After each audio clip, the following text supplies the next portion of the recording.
Falconry is the process of hunting with a bird of prey, where you trap it, you man it, you train it, and then you hunt with it. I am a falconer, and a falconer's job is essentially to be the hunting partner of a wild bird of prey, a raptor, and it's my job to take care of him, provide for him. They aren't pets, they're hunting, they're animals, and you're just hunting with them, like assisting them in the hunt. So you don't pet the hawks, you don't, touch them, like nuzzle up against them or anything. They're still like a wild animal and a predator. You're essentially their hunting dog when you go out. You kick the brush and see if you can get any sort of animals to come out. When you first trap a hawk, they think that you're gonna eat them. So they're like, why is this big man trying to eat me? So you have to get them used to the idea that you're not gonna kill them. I use an old falconry method where I sat with my bird for probably 24 hours until he was really tired, and we were both really tired. So that's usually the fastest way to bond with them, but some people are lazy and they don't want to stay up that late, but I was ready for it. You can either go out hunting to feed it, or you can feed it on the fist. Usually you'd feed them what they'd eat in the wild, or like mice, and you just put them on your fists and it would eat them. When we go out hunting, they're usually allowed to feed up at least a little bit on whatever they kill.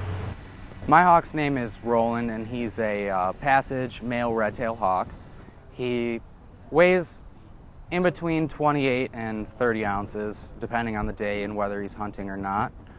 I named him Roland after the Stephen King series, the Dark Tower series, where Roland is a gunslinger that is kind of one against the world, so I thought that would be a pretty fitting name for him. I think Roland's awesome. Roland has responded really well to him. He thinks Roland will be a fast flyer and may still be able to hunt the larger prey. And I think he's doing really well with Roland. He's really excited about how fast Roland is catching on. The one thing that Roland has done that didn't make me happy was one day Anthony did go out and he had his mind on other things, and he came back in and mentioned that he needed the peroxide and the alcohol really quick. The bird had footed him. That was his first time. And that was quite an experience. It's quite an experience to see my kid fall on the floor in pain. Footed is when they take their talons and it's called footing when they grab into something and sink their talons in. When he was on me, he just kept trying to fly away with my arm. I mean, he couldn't do it, but he was sure going to try. So it just kept on pulling on it, and it was pretty bad. So that I wasn't really happy with Roland about that. But otherwise, I think he's really cool. It's very interesting to have him. He's a beautiful bird. Anthony's always been an avid reader, and 3 of the books that he read when he was very young, first grade, were the Gene Craighead George books. First was My Side of the Mountain, and from then on, it was always man, it would really be cool to have a bird. It would be so cool to have a bird.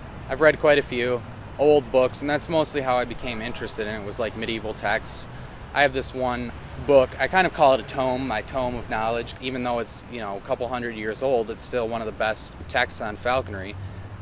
I had to have all my equipment inspected by a DNR officer. I also had to have my facilities, which is called a mew, and it's actually like an aviary for a bird of prey. And it's a 10 by 12 structure that he stays in when I'm not hunting him. I had not a clue that our bird was going to require a house.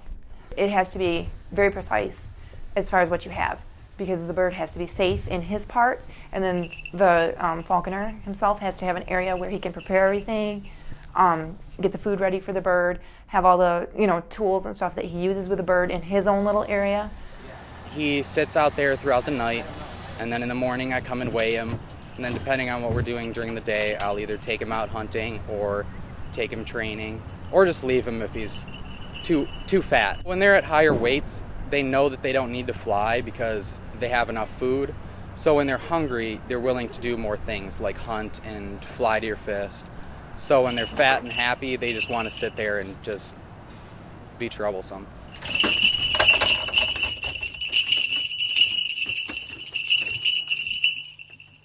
Some days he'll come right to me, or he'll wait until I come get him. Some days I have to follow him around for a half hour as he flies from perch to perch to perch as I'm chasing him around, because you can't just grab a hawk to hey, I'm gonna grab this dog and put his collar on. if you grab a hawk, he's going to tear you apart, so that's usually not the best option.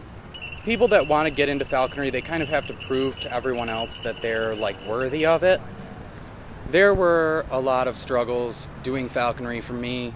I had to jump through quite a few hoops. It's a huge time commitment, money commitment, and the falconers that kind of like ostracize people that, you know, are trying to get into it, they're not doing it so that they can be the only ones. They're doing it for like the welfare of the birds. Because they don't want a bunch of people out there that don't know what they're doing, you know, trapping hawks and doing bad things with them. The capturing of live hawks is just ridiculous. I think that hawks should be in nature, flying around. They're not meant to be tamed and caged as basically domestic animals. I think what he's doing is completely wrong. There's really no purpose. In my opinion, there really aren't that many things wrong with falconry. There are some falconers that do not practice falconry ethically, and I'm not okay with that. But if you practice falconry ethically, then it's perfectly kosher. In the wild, 90% of red-tailed hawks in their first year die. So we're actually giving them like a lease on life. Like, we give them a little extra.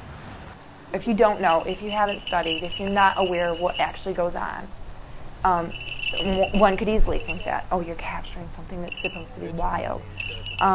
This bird is still wild. You know, he's not taming. You don't really tame a bird. You work with a bird. When he releases this bird in a year or two, this bird will still be able to go back to nature. And the bird will fly, and the bird will catch prey, and the bird will be fine. I don't know if I'm going to keep Roland past another year, depending on how good of a hunter he is, and depending on if I want to get experience with another type of bird. I'll probably move to a different bird. I like to do things that are different that other people don't do. Everyone knows I'm kind of odd, but they seem to like it, at least for the most part. I actually really like him, and I feel really sorry for him that Anthony's his father.